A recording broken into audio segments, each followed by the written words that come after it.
মমতা বন্দ্যোপাধ্যায়ের ব্রিগেড, শুভেন্দু অধিকারী সুকান্ত মজুমদারদের সন্দেশখালিতে সমাবেশ, আর দিকে দিকে সিপিএমের হেভিওয়েট নেতাদের সভা। সব মিলিয়ে ভোটের আগে high voltage Sunday blockbuster. Bangla আত্মনির্ভর হবে তখনই যখন আপনি বাংলাকে জেতাবেন। 18টা সিটে তো বিজেপি জিতেছিল, সেই 18টা সিট ধরে দেখান তো কি করেছে, কি করেছে। চোর মমতা ব্রিগেডে চোরেদের সবাই বলছে ওকে ফাঁকা মাঠ ছাড়বেন, ওকে ফাঁকা মাঠে খেলতে দেওয়া হবে। সন্দেশখালি জ্বলছে আর চোর মমতা হাসছে। আজকের ব্রিগেড আগামীর বিজেপির বিদায়ের সূচনা করে চলেছে এবং আমি আপনাদের অনুরোধ করব যে আপনারা তৃণমূল কংগ্রেসের সাথে যেভাবে ছিলেন একইভাবে তৃণমূল কংগ্রেসের সাথে থাকবেন। ব্রিগেডের সভা থেকে তৃণমূল তাদের 42 জন সেনাপতির নাম ঘোষণা করে দিল। নবীন প্রবীণ, নতুন পুরনো, বিজেপি থেকে আসা বিধায়ক, ভিন রাজ্য থেকে আগত প্রাক্তন ক্রিকেটার, হেভিওয়েট মন্ত্রী থেকে এক ঝাঁক বিধায়ক। তৃণমূলের প্রার্থী তালিকায় দেখা গেল নানা রঙের ছবি। উল্টো দিকে আপাতত বিজেপি 20 জনের নাম প্রকাশ্যে এনেছে, অপেক্ষা বাকি 22-এর। বাম কংগ্রেসের প্রার্থী ঘোষণা এখনো শুরুই হয়নি, তবে দিকে দিকে সভার মধ্যে দিয়ে সিপিএমও রণহুঙ্কার ছুড়ে দিল। যারা বলেছিল সিপিআইএম কে দূরবীন দিয়ে দেখা যায় না, তারা এখন প্রতিদিন সকাল সন্ধ্যে সিপিআইএম কে গাল না দিলে জল ছুটছে না, জল খাচ্ছে না।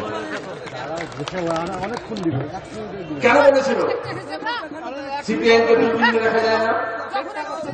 এই বিজেপি, তৃণমূল, মাওবাদী, বামপন্থী, দক্ষিণপন্থী সবাই মিলে সব শেয়ারে এক করা হয়েছিল, বলেছিল লাল হটাও দেশ বাঁচাও। লাল হটেছে কিন্তু দেশ বাঁচেনি। তাই আজকে যদি দেশকে বাঁচাতে হয় লাল ঝান্ডাকে আরো মজবুত করে গড়ে তুলতে হবে, সেই শপথ নেওয়ার জন্য আমরা এখানে জড়ো হয়েছি। আজকে এটা প্রমাণিত হয়ে গেল আমি যে আশঙ্কাটা করেছিলাম এতদিন, যে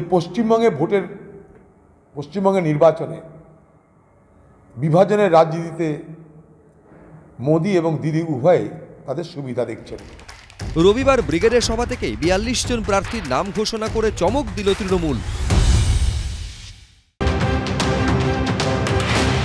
যে দলে দিদি নাম্বার 1, সেই দলে দিদি নাম্বার 1 রচনা বন্দ্যোপাধ্যায়, আর দিদি নাম্বার 1 মমতা বন্দ্যোপাধ্যায়, সেই দলে দিদি নাম্বার 1 রচনা বন্দ্যোপাধ্যায়।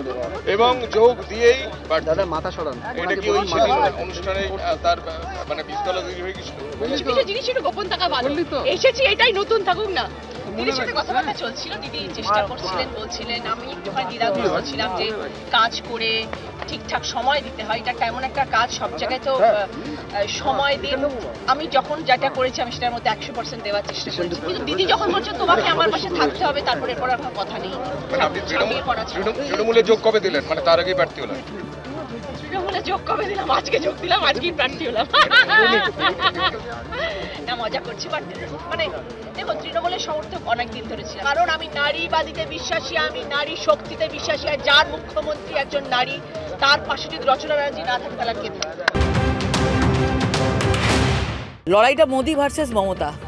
এই লড়াইয়ে যতই লকেট ভার্সেস রচনা করুক না কেন, কিচ্ছু করতে পারবে না। সন্দেশখালি জ্বলছে আর মমতা ব্যানার্জি গিয়ে নাচছেন।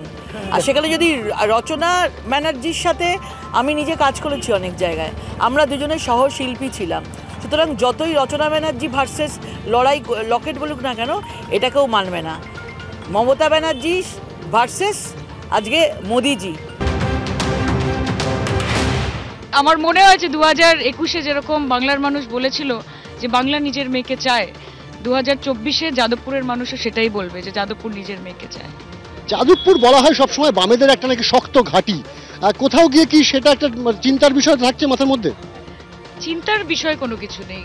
একটি গণতন্ত্রে বাম নিজের প্রার্থী দেবে, কংগ্রেস নিজের প্রার্থী দেবে, বিজেপি নিজের প্রার্থী দেবে, তৃণমূল নিজের প্রার্থী দেবে।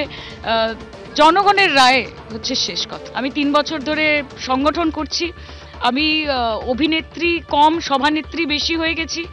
মানুষ সেইভাবে আমায় চেনে, 3টে সিনেমা করেছি, 300-র বেশি সভা করেছি। কাজে আমার মনে হয় না যে মানুষের কোনো দুশ্চিন্তা আছে যে তারা আমাকে পাশে পাবেন না। এবং আমি সবার এমপি হয়েই কাজ করব, তারা যেন নিশ্চিন্তে থাকেন।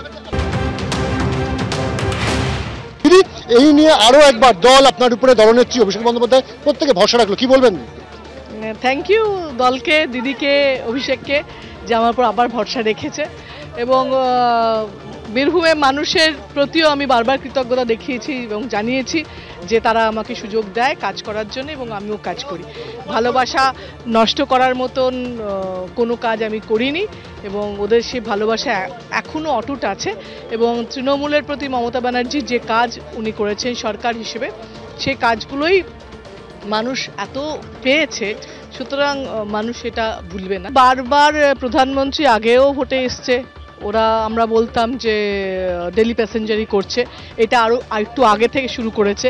কারণ যত ভরসা কনফিডেন্স কমছে তত বেশি আসা যাওয়া শুরু করবে, তাতে কিছু এফেক্ট হয়নি। প্রত্যেকবারই এই হয়, হাওয়া ওঠে, এই মমতা ব্যানার্জি দল আর থাকলো না, মমতা ব্যানার্জি হারলো, মমতা দল প্রত্যেকবার তার থেকে বেশি ভোটে জেতে। মানে এবার আপনার মার্জিন গতবারের থেকে আরো বাড়বে বলে মনে করছে?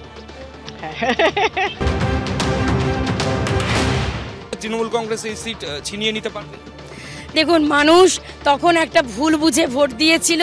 সেই ভুল বুঝে ভোট দিয়েছিল মানে ভেবেছিল যে জনপ্রতিনিধি জিতে আসবে, তিনি হয়তো মানুষের জন্য কোনো কাজ করবেন। কিন্তু বিষ্ণুপুরের মানুষের কাছে আমার করজোড়ে আমার তাদের কাছে ক্ষমা প্রার্থনা যে আমি একটা না বুঝতে পেরে একটা অপদার্থ জনপ্রতিনিধিকে নির্বাচিত করার জন্য অনুরোধ করেছিলাম, আর আমার সেই ভুল ক্ষমা করে দিন।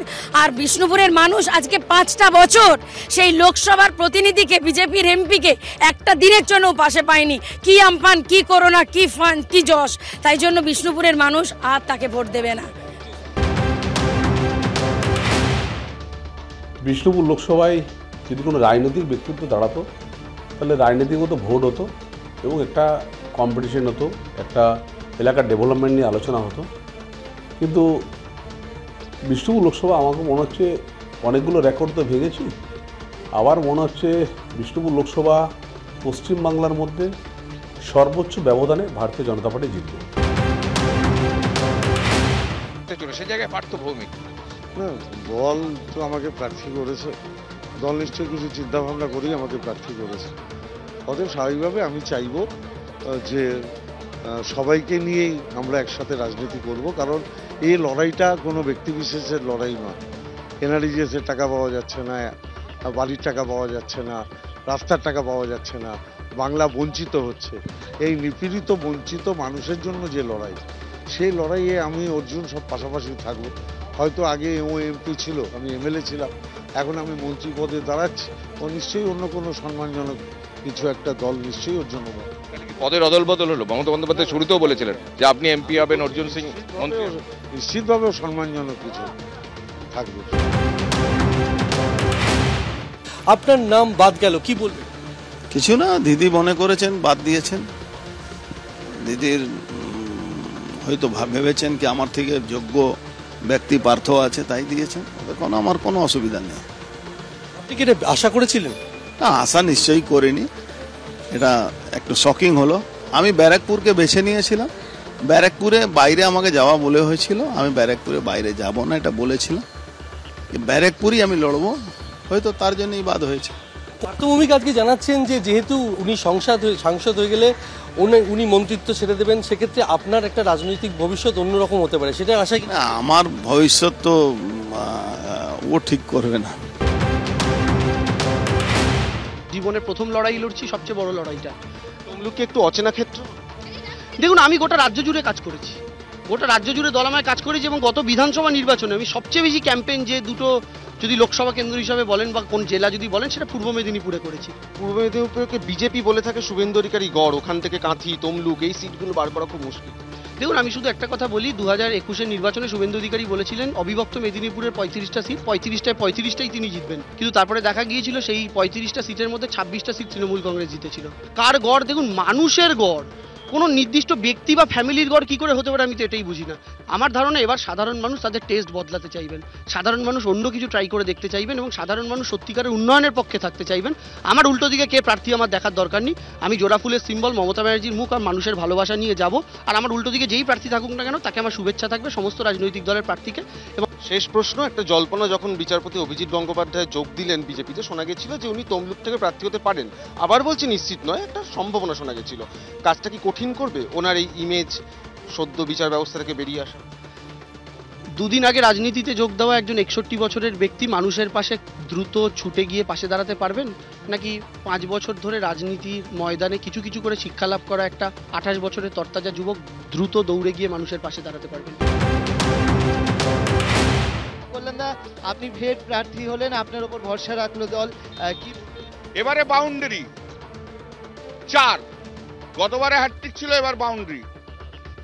ঠিক আছে, অভিজিৎ গঙ্গোপাধ্যায়ের বিরুদ্ধে দেবাংশু প্রার্থী ভীষণ ভালো প্রার্থী হয়েছে। ওই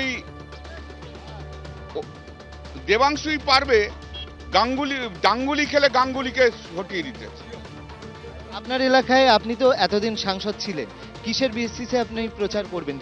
যেটা হচ্ছে বাংলার মানুষ তো সব জায়গায় লড়াই করেছে, বাংলার মানুষ তো এগিয়ে দিয়েছে।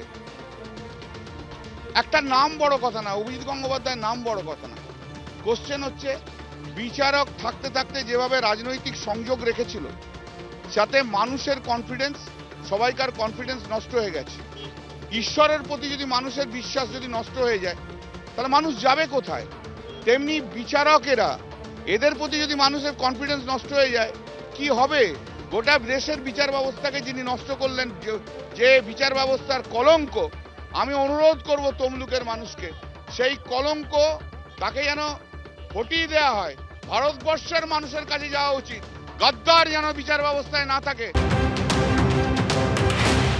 1983 সালে ভারতবর্ষ যে বিশ্বকাপ জিতেছিল তার একজন সদস্য ছিল জয়ী প্রার্থী। আপনি কি বলবেন, কতটা আশাবাদী এবং কেনই বা ক্যান্ডিডেট এই তৃণমূলের হয়? हम धन्यवाद करते हैं ममता दीदी का, और धन्यवाद करते हैं तृणमूल के हमारे जितने पदाधिकारी हैं, हमारे सभापति तो साथ में ही हैं हमारे जिला के, जिन लोगों ने हमारा नाम आगे बढ़ाया। और दुर्गापुर मेरे लिए नई जगह नहीं है, क्योंकि जब हम बोकारो स्टील के लिए काम करते थे तो दुर्गापुर में क्रिकेट खेलने के लिए आया करते थे इंटर स्टील के अंदर। हमारे अंदर जो विश्वास दिखाया गया है, हम यही चाहेंगे कि आपके माध्यम से दुर्गापुर के लोग हमें आशीर्वाद दें, जिससे हम उनकी आवाज़ को पार्लियामेंट में बुलंद कर सकें। ওই যে সিটটা, সেটা এতদিন বিজেপি জিতেছিল, আমাদের আলু আলিয়া সাহেব ওখানে ক্যান্ডিডেট ছিলেন, এমপি ছিলেন। আপনি কতটা হোপফুল, আশাবাদী ওটা জেতার ব্যাপারে? কারণ একটা পরাজিত সিট, ওটা হারা সিট। नहीं, पूरी आशावादी हैं। किसी प्रकार से भी हमारे मन में ऐसा नहीं है कि हमको यह लगता है कि नहीं जीत पाएंगे। हमारे जो निष्ठावान टीएमसी के वर्कर्स हैं, जो हमने पिछले 5 दिनों के अंदर वहाँ देखा, नीचे से लेकर ऊपर तक संगठन है, ऊपर से नीचे नहीं है कि ऊपर सभापति है और उसके बाद नीचे है। नीचे से ग्रास रूट लेवल पर ज़मीनी कार्यकर्ता हैं, वो लेकर के ऊपर तक में है, जो लोगों के बीच में सदैव रहते हैं और उनके सुख दुख में उनका साथ देते हैं। और अभी भी दीदी जिस तरीके से आप देखते रहिए लोगों के लिए काम करती रहती हैं, वो साक्षात सामने है। जैसे उनका नाम है वैसे ही वो करुणामय हैं। अगर उनका नाम ममता है तो उनमें करुणा भरी हुई है।